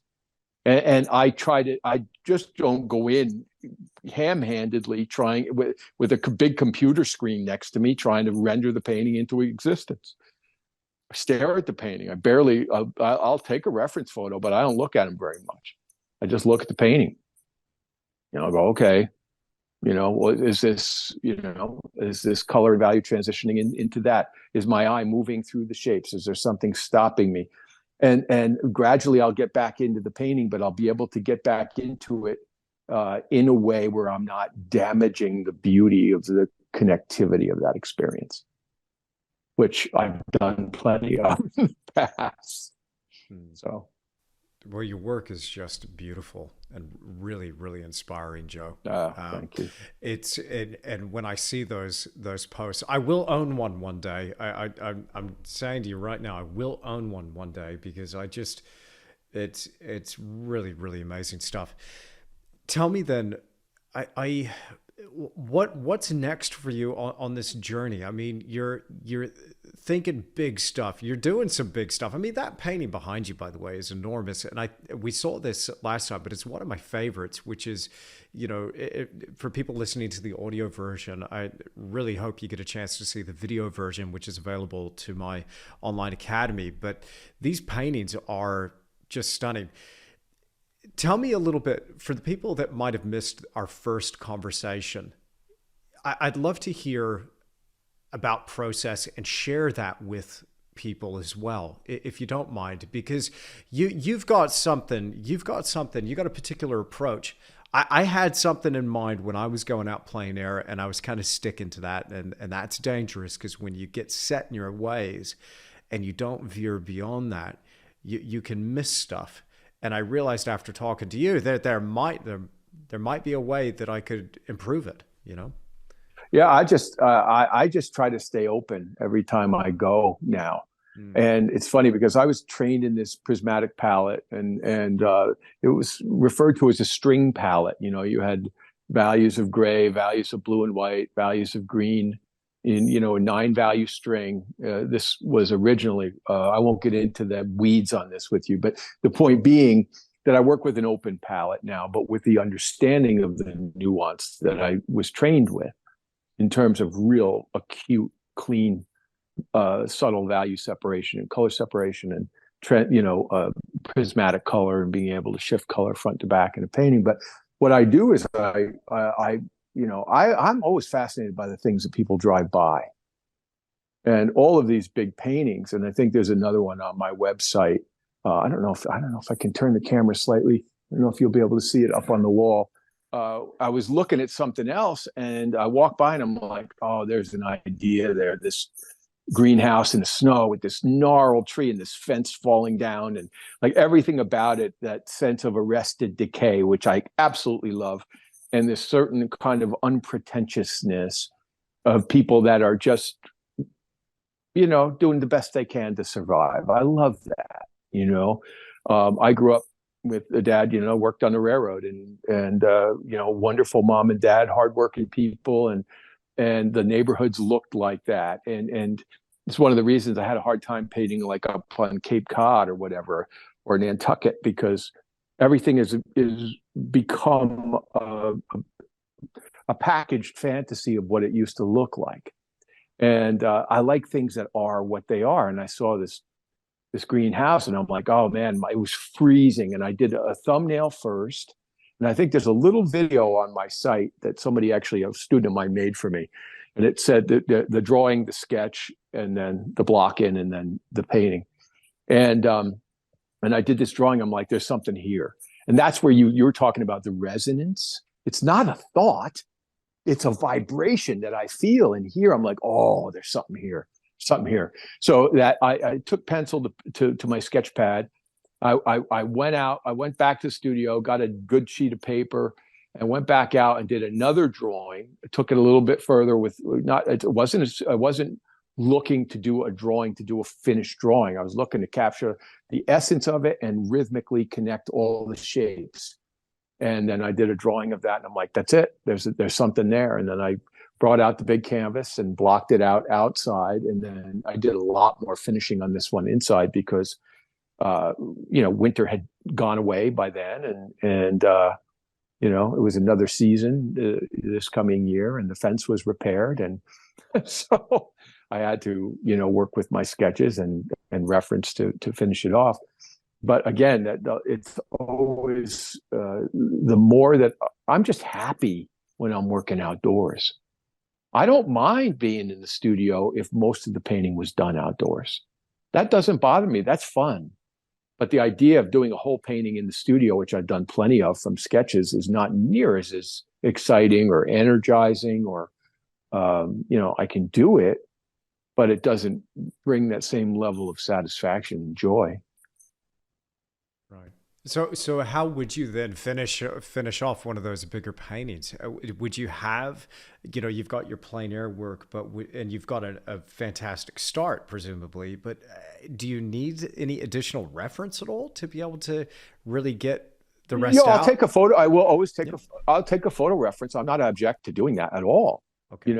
But there's a lot of work that's done on the painting itself. Like, how much work do you actually do on the house? Right? Do you want to render every clapboard on the house? I don't want to do that. What I'm fascinated by right now is this marriage of elegance and violence coexisting in the marks on a painting. It's what I love about George Bellows. Like, I love the coexistence of opposites, right? It's the proximity of opposites that create the greatest excitement in something. And so, toward that end, it's one of the reasons I steer away from rendering, because what rendering often produces is, you might have an image that looks, refined and photographic, but all the marks are the same size and scale. And for me, large marks, mid-sized marks, and small marks, right? That I'm never painting with a manner. I hate manneristic painting. That's just me, right? I'm sure the ghosts of the Impressionists are going to strike me down for this, but I love Monet for what he did, but that big square stroke he used for half his career was same big flat mark all over the painting. And then what happens is it nullifies the little differences in character that can bring something to an exquisite realization without being photographic, right? So for me, the mark is always in service of the thing that I'm trying to paint. I don't have and I'm not clever. I'm not clever. I don't like clever marks. I don't like sword play. I don't ever talk about paint quality or brushwork or calligraphy, as it were. I mean, there are courses in that stuff. And I've had students who've studied with this person and that person. And of course, they're always dropping the first names, right? Which is very funny, and it's like, okay, we know that you studied with all these people. That's great. And somebody else fold their arms and indignantly say, talk to me about brushwork. And I say, no, I will not talk to you about brushwork. Talk to you about character. That I'll talk to you about all day. How is that rock that you're painting different than that dry grass, than that piece of broken concrete? Tell me, verbalize it. How about you struggle to find the marks to say that thing? Why not? Because guess what? Then the world opens up to you. then you're paying attention to things that most people don't pay attention to. Goes back to that thing of that nuance that I was talking about. I've taught how to, underpaintings for years. I did one of the paintings I did on Catalina, I think on my Facebook post, they put the underpainting side by side with the painting. And it looks, people go, oh, okay, yeah, it's an underpainting, blah, blah, blah. But they don't realize the care that's taken with the shapes and the transition along the edge and the character along the edge of that shadow. Instead of just blocking in big shapes and whittling all the time, I'm actually at the beginning of the painting paying attention to these things. So the possibility, if it goes well, is the possibility of a highly refined aesthetic right from the get-go. And if it has that other stuff that we talked about earlier, rhythm and hierarchy and movement and feeling, then in the initial stages of the painting, it's birthed with all of that stuff, instead of you trying to imbue the painting with it later, right? So that idea of brushwork and all that kind of stuff, I just say, okay, whatever. If I'm painting clapboards on an old house, do I use dry paint? Do I use wet paint? Do I put paint over paint in order to get to that? That's what interests me. That's all. This sword play stuff that, a lot of people love it. They dig it. And I get that. And I respect that people like that. I just don't. Doesn't interest me. I worked in advertising with salespeople. And account executives are often too clever by half. And they're so clever that they don't even realize they've become transparent. And I think a lot of painting goes that way too. It's like design. People talk about doing no tans and this and that, and it's all about the design and the shapes and all. That's all great stuff, but that's all part of something. Overt design in a painting bores the daylights out of me. Somebody who's an overt designer who's got high horizon, low horizon, big sweeping angle going all the time. It's like, really? You ever walk outside on a day that's quiet and find beauty? Can you find a design? Could you weave a design through something so beautifully that people are being taken on a trip and don't even know they're being taken on that trip? To me, that's exciting. The possibility of that, So is there any framework or methodology to the way you would compose something? Absolutely. I teach a course in design for painters. Right. And I actually start with line. And it's one thing a lot of painters completely avoid, right? And you deal with balance, unity, variety, and interest and contrast through line first. And the best way to do that is to diagram master paintings. And that's what we do in master illustrations. And when you see how these artists broke out that and divided up that rectangle, and how they use horizontals, verticals, and diagonals in very, very purposeful ways to elicit a feeling or an emotion or make something more impactful. And then we move from line into limited value, 4 values. Take the same image with a drawing that you've done out of your head. This is what's really fun. People go nuts. It's a 5-day, 6-day workshop, and it's really effective. But I put it together myself. I designed the class because I thought, let's start with the basics, right? The linear aspect of something.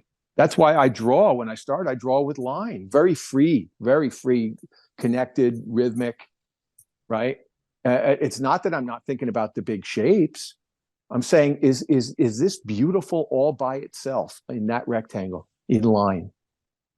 Because when you diagram the great designs historically, both illustration and great paintings, you just look at the linear aspect and it's fantastic. Imagine if you could start with that and then you're able to imbue it with a light effect that serves that, and then color that serves that. Damn, there's possibility of something extraordinary. So yes, do I have a methodology? Absolutely, I have a methodology, but it's a week-long workshop. I mean, I can touch on the basics of it with you, but it works. And everything I teach is exercise based. And the best part is I have everybody draw out of their head and they go mad at the beginning, right? They're like, I can't draw out of my head. I said, yeah, you can. You just don't know you can. I said, so I want 3 still life, 3 landscape, 3 portrait / figure / interior. And we're going to, and I want to see things from your life or your experience. I don't want to see art history. Don't try to fool me. I had one woman who took a painting from one of the Boston Impressionists called the Crimson Rambler. And she did this drawing. I'm like, that's a Crimson Rambler. She goes, how'd you know? I said, look, I'm useless in the real world, but when it comes to art history, man, I got a pretty good memory. But the point is that people do these drawings out of their head first. And then with each exercise, we take them a step further. We deal with balance, unity, variety, and interest and contrast. And then to take the genesis of an idea and then learn to treat the things that are out there from a design standpoint, those things, everything in that picture becomes an element, and every element has an ascribed value within that hierarchy of that composition. And people that have worked representationally their whole life or come through a studio school where they learn to render an apple beautifully, they don't know what the hell to do with this because they're so busy trying to copy that apple. They didn't think about that apple as a form, and that form having a significance and within that hierarchy of other forms.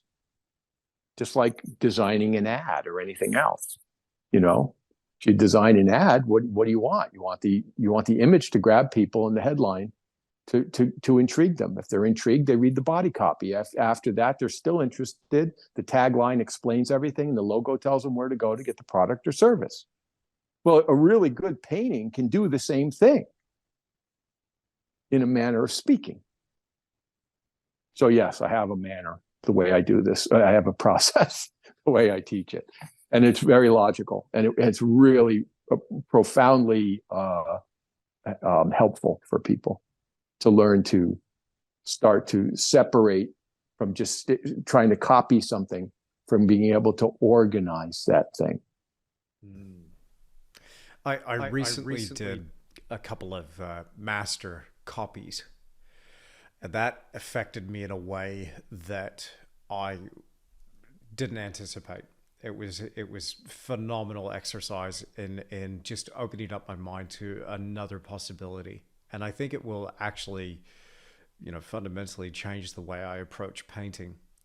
But let me ask you, so you were saying as part of this, you're looking at artists from the past, and analyzing some of that, just in terms of line and other aspects compositionally. But have you done in your past or coming up, did you do master copies? And if you were to, let me ask you this way, if you were going to do a master copy, if you were set a challenge, Joe, not that this is something that you do now, but if you were to do a master copy now, what would you do? That's a great question. I'd have to give that some thought. I really would. I think I'd probably pick somebody that I greatly admire, who has the ability to distill what's in front of them and not render it out. I mean, I fell in love with the Russian painters 30 some years ago. Well, I think I mentioned to you when I saw Levitan and Shishkin at the show. Yeah. And, Shishkin's a novelist. He puts every leaf on that fern. Somehow magically he ties the whole painting together, but it's busy as all get out. It's a room full of redheaded stepchildren all screaming at the same time, but and it's beautiful. But I think for me, Levitan has the ability to edit and still maintain a certain amount of verisimilitude and poetry at the same time in a painting. And to me, that's what's interesting. If you study natural optics, it's nothing like photographic optics. This one of the greenhouse that's behind me, what I'm constantly doing is saying, all right, if I'm staring here, when I put a little figure up on top of the road that I added to the painting, a guy just kind of with his hands thrust in his pockets with a white scarf on, walking, shuffling across the road because I wanted a little spot of dark to carry over, through the painting. I did a lot of compositional stuff in this thing from what was in front of me. And there's a great quote from Whistler during the Whistler-Ruskin trial. where he was being criticized because his paintings weren't narrative enough. He called them harmonies, right, and symphonies, and art for art's sake is what came from that trial, that phrase. He said, I've done a painting of a tavern with a small figure in front, black figure. I care nothing for the past, present, or future of that figure, only that black was wanted at that spot in the painting. And I've never forgotten that. And so, while I'm always trying to be, truthful to the essence of the thing I'm after, I'm always designing too. Right? I'm transitioning information, I'm transitioning color, I'm transitioning value. If you look up close, if you post that green painting later, you'll see how broadly painted and raw the snow is. I didn't touch it. I could have gone in and picked at it and put every little bump in there. I'm like, no, I love it the way it is. If I can transition that rawness into refinement in a way that's natural to the eye, it's so much more exciting than going in and beating the shit out of it, Anyway, so if you ask where I'm heading, I don't know. All I can tell you is I'm fascinated by that idea of those two things in a painting. I'll never, I don't think, ever get away from the idea of the essence of the character of place. I don't ever want myself to get so in between me and the process that the painting is all about me. Like I said, I just find that boring. I find it boring in people, and I find it boring in paintings. There's some very well-known painters that I've heard speak over the years, and I was shocked, actually, frankly, at the level of self-gratification going on stage. I was just like, really? You're saying that about yourself? It's like when people refer to their own work as these gems or this or that. I always have a little smile, and I don't know whether it's a gem or not. You decide. You're the one looking at it, And so, I don't know. I've said too much, probably. No, I just, okay. So, gosh, there's a big part of talking to you that I also feel like it's owning up time. And so I'm kind of cautious of that, because I mean, I back to what we were saying before as well. So I've used that term, little gems, but that was my intention behind a painting. So in my defense, for people that read my newsletter and are following me online, when I say I'm trying to paint a little gem here, it's my intent to create something. I'm not saying I'm doing it. I'm not saying it is it. Open mouth, insert foot. I'm really sorry. So, I didn't know. No, bro, no. But let me say something. Let me say something to that, because I had a terrible time in university when I studied in Western Australia. I got my fine arts degree. It was all idea. It was all concept, and so it was all idolatry, and so but I had this one lecturer who was the jewelry 3D design lecturer, and she said something to me. It was so fascinating, and it stuck with me ever since, 20 plus years later. And she said, Andrew, you need to paint something that is so beautifully executed that it's like a little gem. It's a little story that somebody can walk into and they can be there. Well, people can't walk away from it. Yeah. And see, this is where well, man, you and I could just talk for hours. I'll tell you what, there's a difference. There's a difference between finish and care in a painting. And like I said, the little one I mentioned to you that I just did, of that little, well, it looks like a little canal with a stack of houses next to it. There's a lot of care in it, but there's also areas that are very broadly painted within this thing, where there's areas of great delicacy, and there's, I don't know. I just think we all have to find where we're happy with that, right? I mean, and artists do need to experiment. There's been this meme going around that people have been posting. I don't know who said it, some art historian or something, about the importance of artists doing bad paintings and blah, blah, blah. Now, you can agree or disagree. The point being, artists have to go through whatever evolution that they go through, right? And some people, if they're getting a high degree of success doing something a certain way, they often have a tendency to stay in that spot, and not go further with it. And all I can say is that for me, it's about pushing. When I'm teaching a workshop or doing my online mentoring, I recently had a really talented person contact me, and I just said, "Look, how direct would you like me to be with you? Let's just get that out right now." Right? That's really important, because I don't want to waste your time, and I don't want to waste my own. Your work is really competent. There's things that we can talk about if you really want to go into this, right? And so it's the levels of nuance that I was talking about. And if you're satisfied, there's no reason to go there. And a lot of people are satisfied, and I'm not saying that pejoratively. If you're satisfied, good for you. What do you want me to say? I get criticized either way. Years ago, I walked into a grocery store, okay? I see a former student of mine duck down behind the vegetables in the store. And I kind of walk over and I go, "Hey, so-and-so." She pops her head up and she says, "I'm not painting." And I said, "And?" She said, "I thought you'd be disappointed." I said, "Why in the world would I be disappointed?"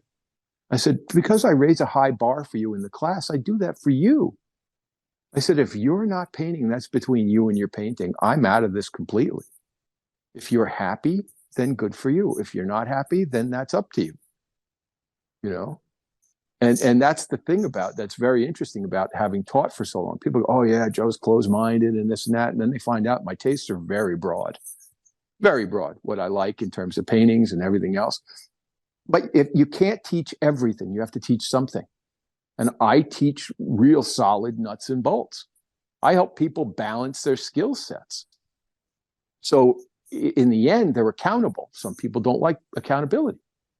I can't do anything about that. Years ago, I taught a workshop in Cape Cod, and I had a woman, that was California. Oh man, that was a tough group. Wow. A lot of wealthy people in the group, and I guess used to being catered to. And this one woman stood there with her arms folded and glared at me for the first 3 days. Everything I said, no matter what, I could just hear the ricochets the whole time. So anyway, we spent 4 days outside painting and then picked one sketch to enlarge for the final 3 days. It was a long workshop. Anyway, I came over to her after, she was working on her painting the first day. And I said, "So what do you think?" She said, "I think it's great." I said, "Oh, do tell." She goes, "Yeah, I do. I think it's great." And I said, "Well," I said, "I really think this piece of drawing that you have over here in the picture is really thoughtful and elegant. Do you think this piece of drawing and this piece of drawing have the same degree of care in them?" And she said, "Well, no." I said, "Well, why not?" I said, "If you could do that there, you could do that there. It's up to you." And I walked away. There's so much ego involved, and there's, having taught literally thousands of people in 26 years and training a lot of them studied with me for multiple years. And I was able to literally, like I said, balance their skill sets. So if their drawing was weak, we banged away at it until they brought that drawing into alignment with their color and value understanding, or their color as value understanding. So yeah, do I have a methodology about things? I absolutely do. But it's just like training an athlete, right? So as an artist, do you really want to be one of those people that identifies themselves inadvertently by their weaknesses? Because you don't know how to draw, you call yourself an impressionist? Because you don't understand color, you're a tonalist? And I'm not saying that's always the case, but it happens frequently. So I say to the students who take my classes, "You know what? How about you fail vigorously this week with honesty? How about you do that? Why don't we go after the things that you're struggling with so you get your money's worth out of this? You don't need to show me what you know how to do. I'll know. The first sketch you do, I'll know what you know and what you don't. And for some bizarre reason, you talk about feeling called to something or whatever. I have this ability with teaching that I take no credit for. I don't think I'm fancy or anything, but for whatever reason, I'm able to identify and the hierarchy of issues with people and be super direct. And if they're willing to do the work, help them move forward, no matter who they are. And it's just how honest people want to be with themselves. And like I said, the challenge is always with adults. People say, well, I don't have time. And I say, that's BS. That's BS. In 6 months, you could be so much better a painter if you're willing to actually go after these things.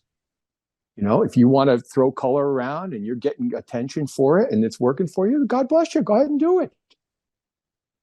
You know, but don't give me a hard time because I'm trying to help you get better. If you don't want to improve these other things, I'm not going to fight with you. I don't know. I'm the one thing I've learned about teaching. I don't argue with anybody about anything anymore. This isn't a pissing match. Look, if you want to do it your way, go ahead. I don't know what you're paying me for, but help yourself. You know. Stay with that for a second, though, Joe. Let me throw something in the mix here, because what you're highlighting for me, you know, I have this problem personally where I have a lot of trouble getting out of my own way, and it's that honesty. I mean, you talk about that. Like it's painful to face oneself, but when you actually go into it, then suddenly there's this relief. There's this release off of you. Well, there is, especially. It's so cathartic. Like I just feel like this, and now I kind of go into the pain, and that's what I'm doing more and more. It's like, no, allow yourself to be vulnerable right now. Seek that mentorship. Seek that answer from somebody else. Ask, and from people that you truly, you know, love, admire, and respect.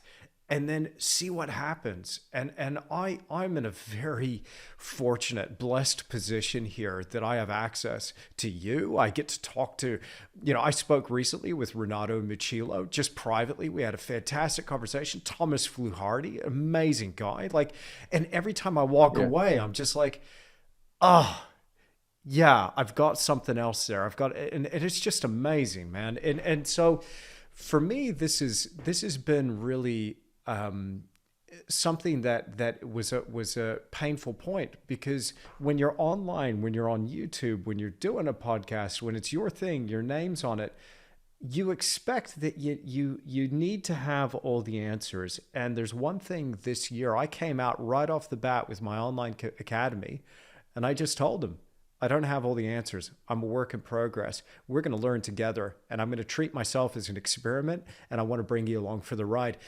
There was a response that I got from that. Some of those videos blew up, and people were looking at it going, you just gave me permission to do the same. This is great, you know? And that's the thing. I enough with the pedestal stuff. Enough with the trying to pretend. You know what? I love that. I love that. You know what it is? This is all I do, right? It's all I think about, Andrew.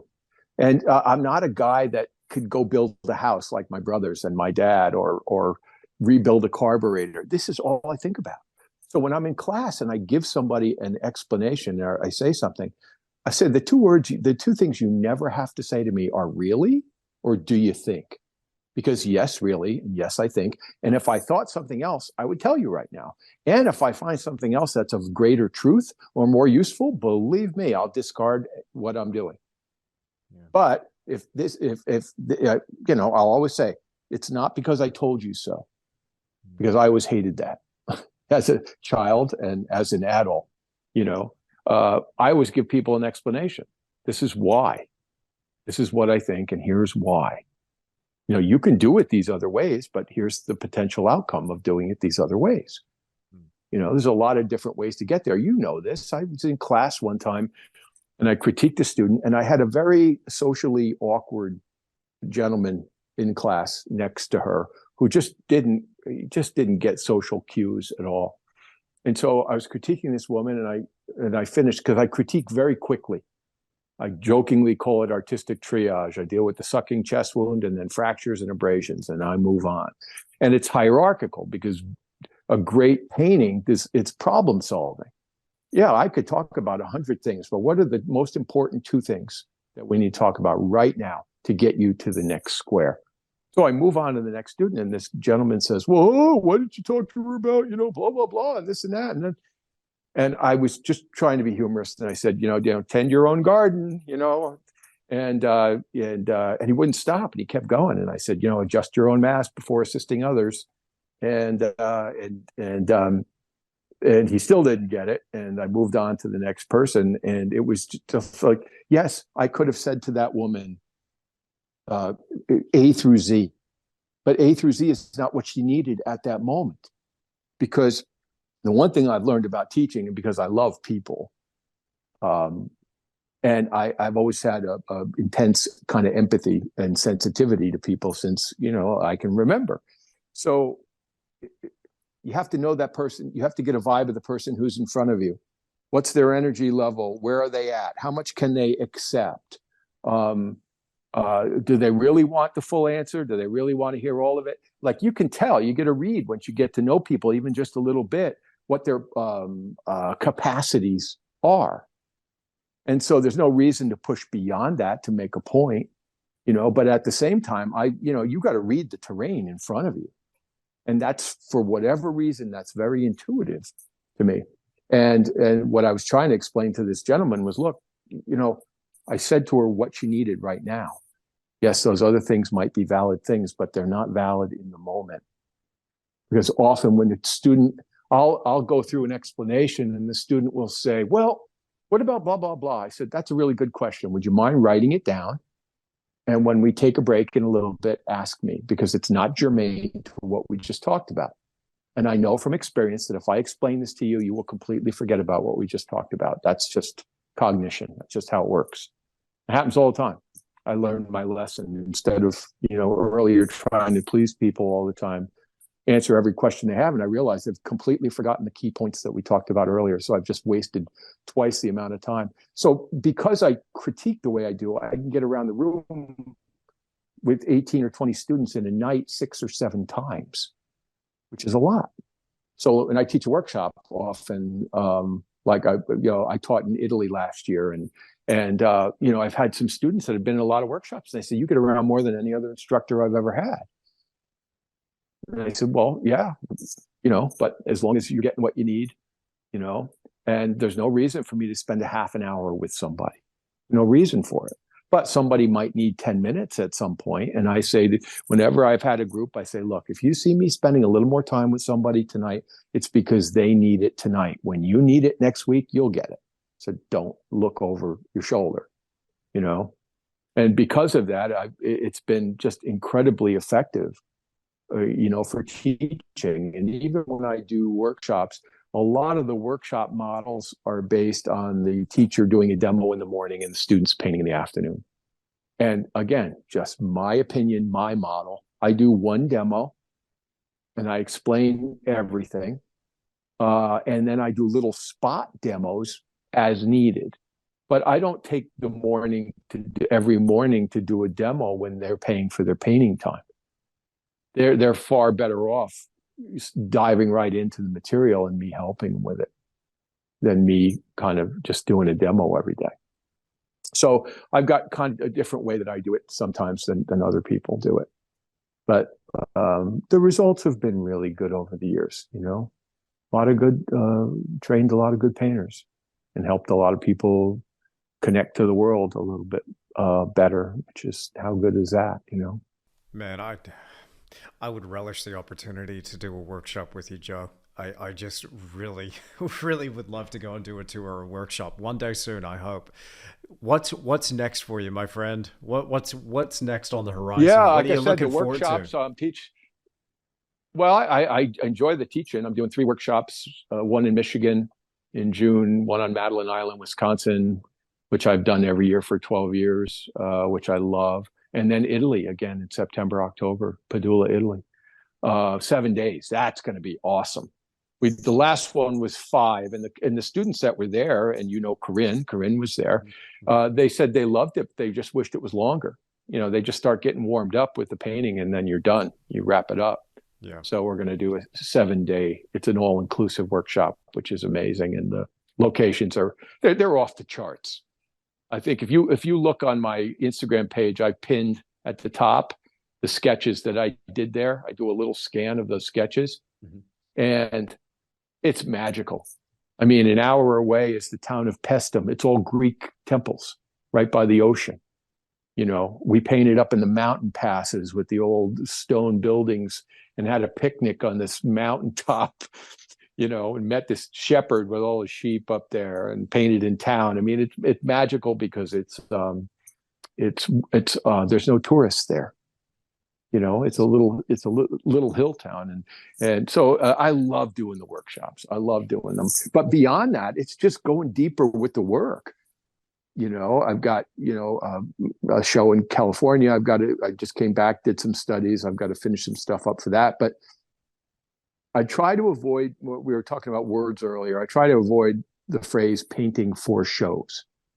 Again, to me, it's just a word thing. I'm not painting for the show. I'm painting something for me that I'm really enjoying painting and hope somebody else will enjoy at the show, And then I've got, I'm excited to start some more bigger work outside. When you dig into something like that, it's so great, man. As long as it's not too windy, the world passes me by. I did, I don't know, 7 or 8 paintings along Shepherd Road here with all these retaining walls. And the railroad underneath it with all these old houses up on the top. And I'm standing on the median in between, 4-lane road, this wide median. And just the world is blowing by me on both sides. And I'm sitting there trying to figure out how the color of limestone, when it degrades and turns into dirt, what is that color transition? I mean, it's bizarre. It's really bizarre that, So cool. that I can care about this stuff and somehow make a living, being my kind of dipshit self that I've been since a little kid. I just have always been, with my head in the clouds, always. Yeah. And now I get, I've just figured out how to monetize it. But again, I like the uncommon stuff, so. Well, let me just say, like, if you're listening to this or you're watching the video version, I'm going to post all of the links in the show notes to Joe's website, information on the upcoming tours. Let me tell you, if you want to take your painting to the next level, do not miss this opportunity to go and study with this great artist.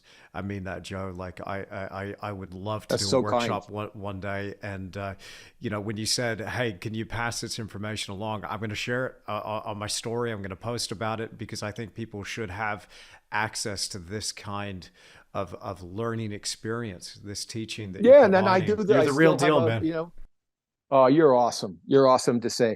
And, the other thing is the mentoring. I still do the mentoring, and once I pick up a student, I don't take on a whole bunch of people.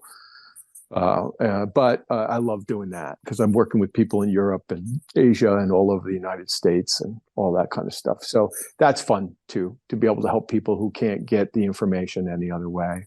But anyway, really, it's just a joy to get to visit with you, to get to know you, and really appreciate your transparency and your willingness to put yourself out there and to talk about these things. Taking chances and taking risks, really important. I think we've lost. At least I know my son is in college. He said there's no real discussions in class anymore because if anybody says anything that anybody finds offensive, the conversation gets stopped completely. Oh, goodness. So we've lost the active Socratic discussion. And so for anything I've said that's offended anybody out there, I'm not going to apologize. It's simply my opinion. No, it's just simply my opinion, and you're welcome to yours, and I'm good with that. Yeah. And I think it's important to speak your heart, and if you're going to make a painting that's real and that's yours, you damn well better have an opinion about things, because your agnosticism doesn't stop outside of the easel.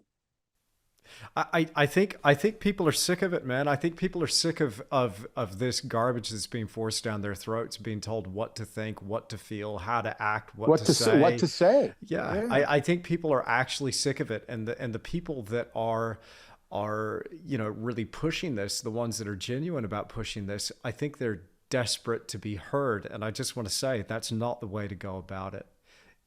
And as soon as you give your power away like that by pretending you're a victim or somebody's got something up on you, as soon as you give your power away, then you are truly lost. You've got to reclaim that. It's not about you. Well, Pick it up, try something else. You hit the nail on the head. I think that the difference is having something to say rather than needing to be heard or wanting to be heard. Because people that say something that want to be heard, they're saying something else. And to elicit a response. I'm not interested in eliciting any response. I'm just pretending you and I are having a conversation and we're not on film. If you and I were sitting in my studio, we'd be having the same conversation. Exactly the same. Yeah, exactly. Yeah, no. I hope that does come through. That's what I really would love this podcast to be, and I hope it is that it's a space for us to actually really hash these things out. The tagline on the creative endeavor is, real conversations with real artists. It's a real conversation, and that's the way. Well, I had this same discussion with Jeff Hine, and I'm so thrilled to see that you guys finally got a chance to talk, because you're both doing great work, putting awesome. Out in the world. He's awesome. Well, you both are. That's why I said you guys got to talk to each other. You're both putting such good out there, and I just think, well, what else could we Yeah. do? I mean, and if a conversation is too palatable, nothing gets said. Yeah. I had a friend who worked at one of the public radio stations. And he had been there for 28 years. And with each year, there was this continual stream of restrictions about what he could say and couldn't say.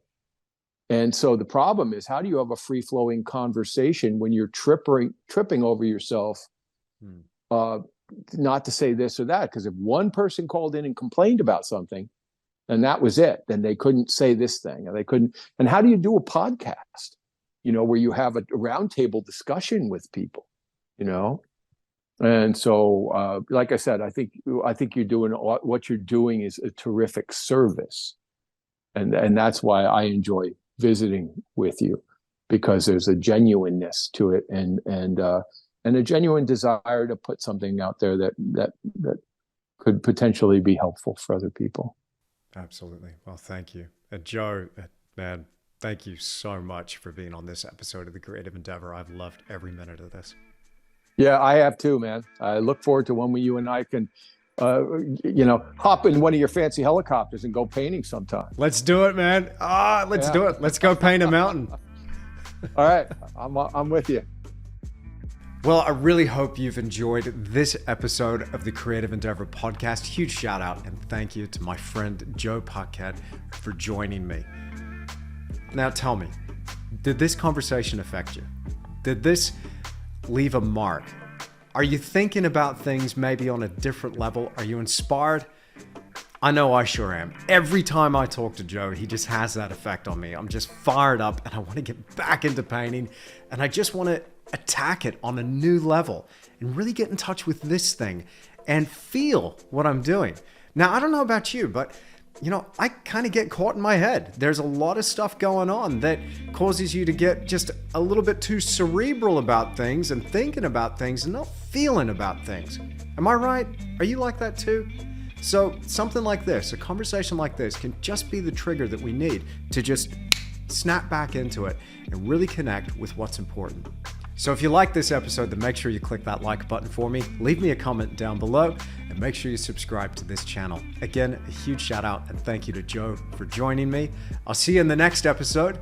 I'm talking to Cody Oldham, who's a 19-year-old full-time artist who is just kicking some massive goals in his career already. He's one to watch. You don't want to miss that episode. I'm going to get out of here, get back to painting. I'll see you in the next episode of The Creative Endeavor.